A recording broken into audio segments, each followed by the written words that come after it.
Welcome to Target with Sandeep. दोस्तों, मैं आज फिर आपके सामने current affairs one liner questions लेके आया हूं, जिसमें मैंने बहुत ही महत्वपूर्ण प्रश्नों की श्रृंखला को रखा है। जो भी आपकी एक दिवसीय परीक्षाएं हैं, चाहे लेखपाल भर्ती परीक्षा हो, चाहे खंड शिक्षा अधिकारी की परीक्षा हो, और तमाम विभिन्न प्रकार की जो एक दिवसीय हैं, उनके लिए एक महत्वपूर्ण सीरीज लेकर के आपके सामने आया हूं। दोस्तों, आप चलते हैं अपने प्रश्न पर। तो दोस्तों, मैंने पहला प्रश्न लिया है, हाल ही में विश्व पुस्तक और कॉपीराइट दिवस मनाया गया 23 अप्रैल को। दोस्तों, पुस्तक और कॉपीराइट दिवस 23 अप्रैल को मनाया गया है। नेक्स्ट प्रश्न की ओर चलते हैं। नेक्स्ट प्रश्न है, अभी हाल ही में आईएमए इंडियन मिलिट्री एकेडमी, जिसका अध्यक्ष नियुक्त किया गया है, वो हैं राकेश शर्मा। नेक्स्ट प्रश्न की ओर चलते हैं, वह देश जिसके द्वारा अपना प्रथम सैन्य उपग्रह लॉन्च किया गया है, जिसका नाम नूर रखा गया है, इस उपग्रह को किस देश ने लॉन्च किया? वो है आपका ईरान। दोस्तों, नेक्स्ट प्रश्न की ओर चलते हैं। अगला प्रश्न है,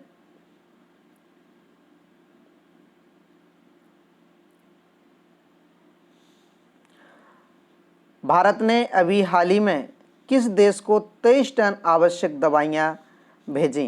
तो वो है आपका नेपाल। दोस्तों, जैसा कि आपको पता है, देश में एक कोरोना महामारी चल रही है। उसी के तहत देश ने अभी हाल ही में जो भी आवश्यक दवाइयाँ थीं, उन सारी दवाइयों को अभी हाल ही में नेपाल के लिए भेजा है।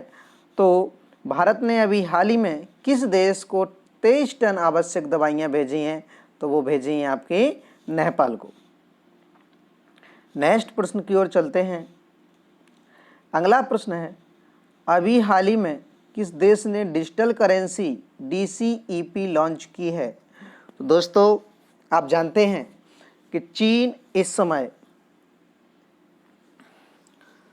कोविड-19 से उबर पा रहा है। उसी के बाद वहाँ चीन ने डिजिटल करेंसी लॉन्च की है। वो आपका देश चीन है। उस देश ने डिजिटल करेंसी को जारी किया है। अगला प्रश्न है दोस्तों, पंचायत से जुड़ी सभी जानकारी के लिए अभी हाल ही में प्रधानमंत्री श्री नरेंद्र मोदी किस पोर्टल की शुरुआत की है? तो आपका उस पोर्टल का नाम है ई ग्राम स्वराज योजना। इस योजना के तहत पंचायत से जो भी जानकारियाँ होंगी, सारी जानकारियों को उस पर प्रदर्शित किया जाएगा। सारी जानकारियाँ प्राप्त की जा सकती हैं।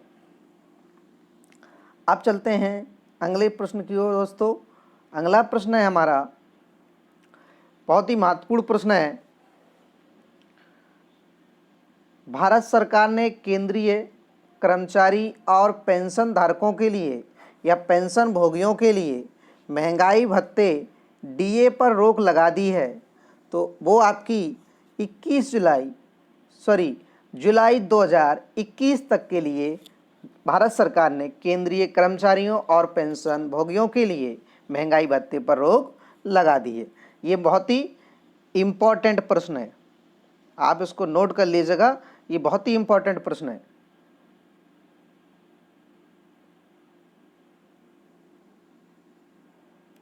मित्रों, ये बहुत इम्पोर्टेंट प्रश्न आपके सामने बन सकता है। अगले प्रश्न की ओर चलते हैं। अभी हाल ही में महिला यूरोपियन चैंपियनशिप 2021 कब तक के लिए स्थगित कर दिया है? तो जो 2021 में यूरोपियन चैंपियनशिप होनी थी महिला, वो आपकी 2022 तक के लिए स्थगित कर दी गई है। वो क्यों कर दी गई है? क्योंकि कोविड-19 के वजह से इसको स्थगित करना पड़ा। अब दोस्तों अगले प्रश्न पर चलते हैं। अगला आपका प्रश्न है, ये भी एक महत्वपूर्ण प्रश्न बन सकता है कि अभी हाल ही में एशिया के सबसे अमीर व्यक्ति कौन बन गए हैं? तो एशिया के सबसे अमीर व्यक्ति आपके मुकेश अंबानी हैं, जिन्होंने अभी हाल ही में कोविड-19 से निपटने के लिए 100 बेडों का अस्पताल बनवाया है। तो ऐसे व्यक्ति एशिया के सबसे अमीर व्यक्ति बन करके उभरे हैं। दोस्तों नेक्स्ट प्रश्न की ओर चलते हैं। अगला प्रश्न है, अभी हाल ही में उड़ीसा हाई कोर्ट के मुख्य न्यायाधीश किसे नियुक्त किया गया है? तो वो हैं आपके चीफ जस्टिस मोहम्मद रफ़ीक। मोहम्मद रफ़ीक को अभी chief justice of high court नियुक्त किया गया है। अगला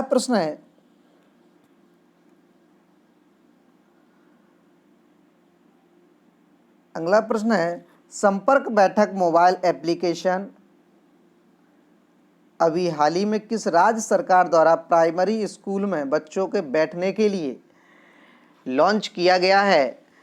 वो आपका हरियाणा सरकार द्वारा।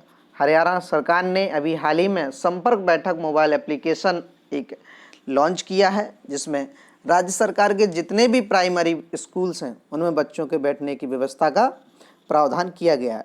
उससे बच्चों के बैठने की व्यवस्था सारी गतिविधियां देखी जाएंगी। अगले प्रश्न की ओर चलते हैं।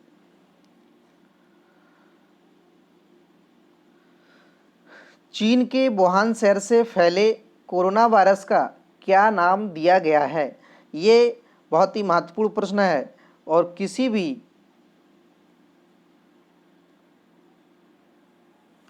स्टेट की जो भी परीक्षाएं होगी, चाहे वो केंद्र की हो चाहे स्टेट की हो, उनके लिए एक महत्वपूर्ण प्रश्न बन के आया है। तो ऐसे प्रश्न आपके लिए इम्पोर्टेंट हो सकते हैं। ये प्रश्न आपके लिए हर परीक्षाओं के लिए महत्वपूर्ण साबित हो सकते हैं। तो चीन के वुहान शहर से फैले कोरोना वायरस का नाम दिया गया है, वो है आपका कोविड-19। दोस्तों अगले प्रश्न की ओर चलते हैं। कोविड-19 को किस ऑर्गेनाइजेशन ने महामारी घोषित किया है? ये एक महत्वपूर्ण प्रश्न है। मैंने आपको बताया कि मैंने जितने भी प्रश्न लिए हैं इस सीरीज में, सारे के सारे प्रश्न आपके एक महत्वपूर्ण सीरीज है, महत्वपूर्ण प्रश्न है। इनको आप कहीं ना कहीं नोट कर लें, नोट करके रख लें और आने वाली जो भी परीक्षाएं उन परीक्षाओं में इनको ये प्रश्न आपको कहीं ना कहीं देखने को ज़रूर मिल सकते हैं। तो प्रश्न है आपका, कोविड-19 को किस ऑर्गेनाइजेशन ने, किस संस्था ने महामारी घोषित किया है? तो वो संस्था है आपकी WHO, वर्ल्ड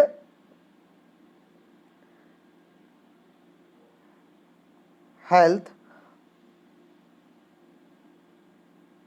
ऑर्गेनाइजेशन। दोस्तों WHO ने कोविड-19 को महामारी घोषित किया है।